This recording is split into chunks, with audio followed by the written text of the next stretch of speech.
kalaqni kun ammaa fi moisture balance controller jedhee moggaase. Kalaqni kuni automation irrigation irratti hojjeta. Automation irrigation jallisii jechuudha. Jallisii ofii isaatiin kan jallisii hordofuu danda'u jechuudha. Biqiloonni yeroo isaan itti dhuguu qaban, yeroo isaan itti bishaan irraa cituu qabu, ofii isaatiin kan hordofu jechaadha. Ofii isaatiin yeroo isaan bishaan barbaadan obaasee yeroo bishaan itti baay'atu immoo irraa kutee jechaadha. Gargaarsa nama tokkooyyuu malee jechuudha.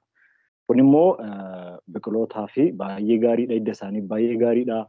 Bu'aa biyyi keenya yookaan immoo namoonni teknooloojii kana fayyadaman biqiloota isaaniirraa argachuu danda'an daran dabala jechuudha. Dargaggoo Dassaalany meeshaa inni kalaqe kun hojiirra oolee yoo ta'e gaafadheen jira.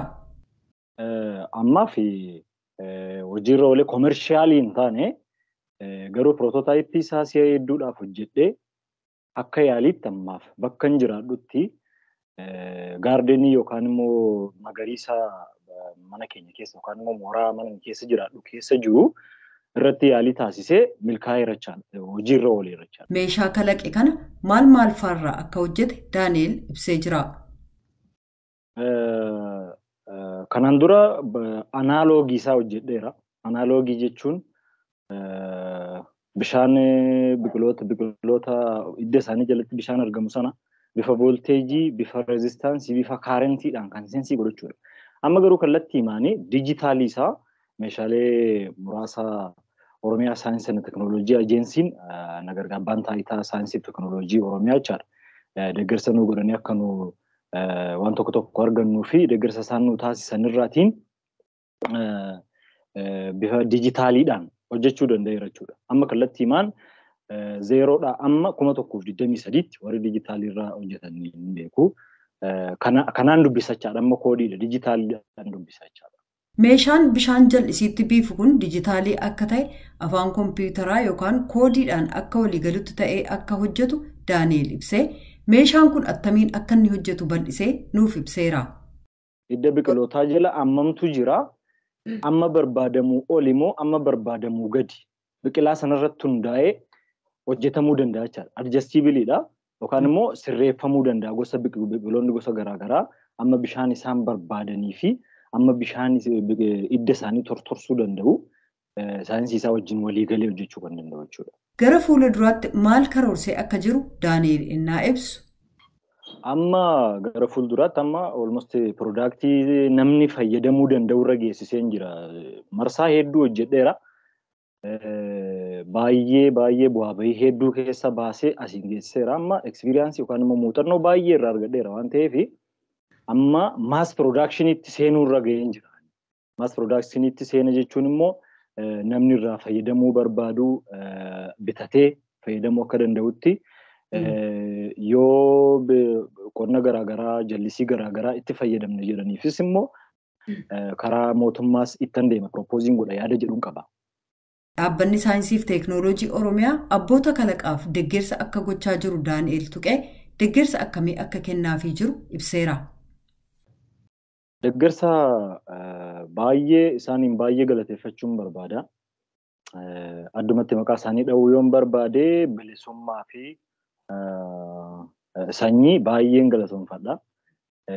Waltajjii kanarratti baay'ee muuxannoo yeroo nuti hin qabne akkamitti akka propoozaalii barreessinee gara paatent raayit yookaan immoo abbaa qabeenyummaa keenyaa mirkaneeffachuu dandeenyu baay'ee nu deeggaraa turan durirraa kaasanii ergasii immoo amma dhiyeenya kana gargaarsa argachuu qabdu mi'oota tokko kan ittiin bitattanii saampilii gaarii tokko hojjechuu qabdu nuun jedhanii qarshiidhaan nu deeggaran jechaadha. Namoota kalaqa kana uuman hedduun isaanii kalaqa isaanii itti fufanii hojjechuuf maallaqi waan isaanitti hanqatuuf kanneen dhaabuuf dirqaman jiru.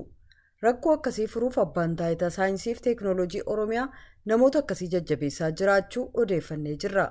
Kana ilaalchisuudhaan obbo Bilisummaa Gaffaaloo Gannatii abbaa taayitaa Saayinsii fi Teknooloojii Oromiyaatti ogeessa eegumsa qabeenya kalaqa sammuu dubbiseen jira.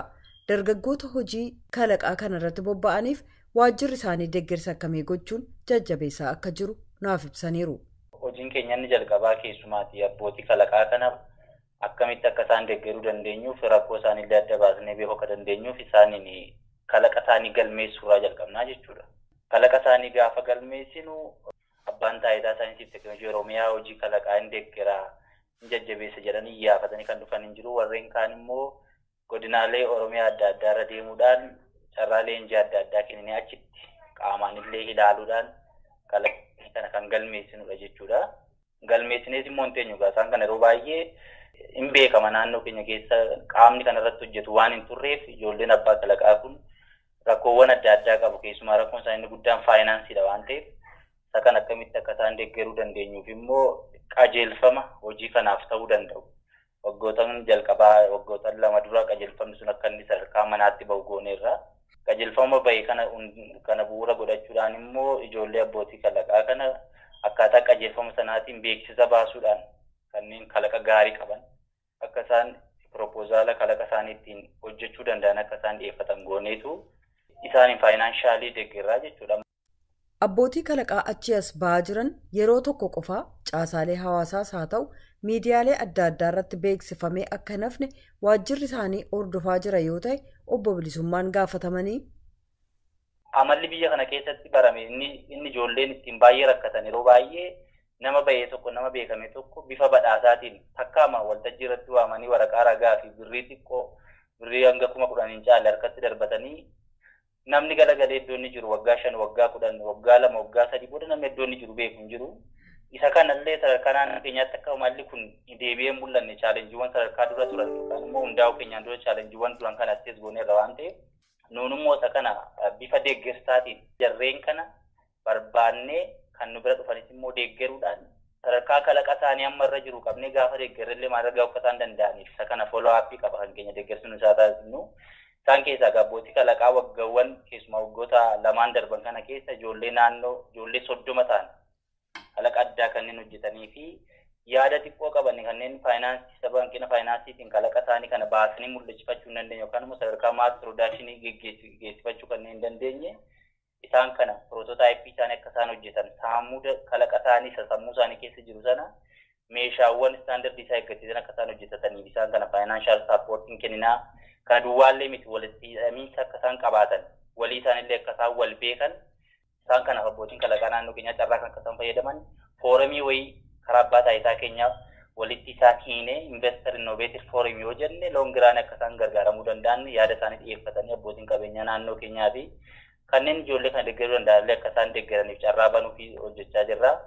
Inni biraan immoo waldaa mallee isaanumaaf isaantu walii isaanii waliin beekan inni Dambidolloo irra jiru Boorana jiru hin beeku inni Harargee irra jiru mooticha Baalee jiru isa Fiichee Salaalee jiru hin beeku waan ta'eef waldaa waloo tokko akka isaan qabaatan gooneerra hojiiwwan bara darbe yookaan immoo bara baajata 2014 hojjenne keessaa tokko waldaa abbootii kalaqaa sadarkaa naannoo keenyaatti hundeessuudhaan milkoomnee jirra. Inni kunis immoo Waaqoo jedhama. Waldaa abbootii kalaqaa Oromiyaa yookaan Waaqoon kun hundaa'ee yeroo kanatti odeeffannoo walii dabarsaa jiru. Telegram group illee hundeeffatanii ijoolleen sirriitti wal hordofaa jiru. Carraa kana fa geggeessaa fi jirra. Deeggaruu yookaan badhaasa takkaatti darbachuu qofa osoo hin taane ijoolleen kun akka isaan ba'anii mul'atan sadarkaa biyyaatti akka isaan ba'an warrumti beekaman warrumti hojii milkaa hojjetan sunillee teeknikaalii hanqina baay'ee qabu. Ijoolleen naannoo keenya kan isaan beekne keessaa tokko paatentii wanta jedhamu hin beekamu. Akkuma manni kaartaa qabu akkuma makiinaan libiree qabu kalaqnis immoo paatentiidhaan malee abbummaan isaa beekamuu hin danda'u. Isa kanaaf hubannoo kanaa kan nuti kalaqa isaanii baasanii gabaarra miidiyaa adda addaarra naannaquun baay'een isaanii yoo dhannee dubbisnu wanta paatentii jedhamu hin beekan. Kana jechuun immoo salphaatti namni damee sanaan ogummaa qabu kalaqa isaan ittiin beekaman kana salphaatti hatee kan isaa godhachuu danda'a. Yoo dursee dhaqee galmeessifate mirga irratti argatee namicha kana yakkamaa yookaan hattu gochuu waan danda'u. Isa kanarratti illee cimnaan hojjechaa akka jirru akka hubatamuun barbaada. Ogeessaa saayinsii fi teeknooloojii Oromiyaa obbo Bilisummaa Kaffaaloo ibsa nuu kennitaniif maqaa dhaggeeffatootaaf daawwattoota keenyaan hedduu galatoomaa. Anillee maqaa koo fi maqaa dhaabbata abbaa taayitaa saayinsii fi teeknooloojii Oromiyaatiin galatooma.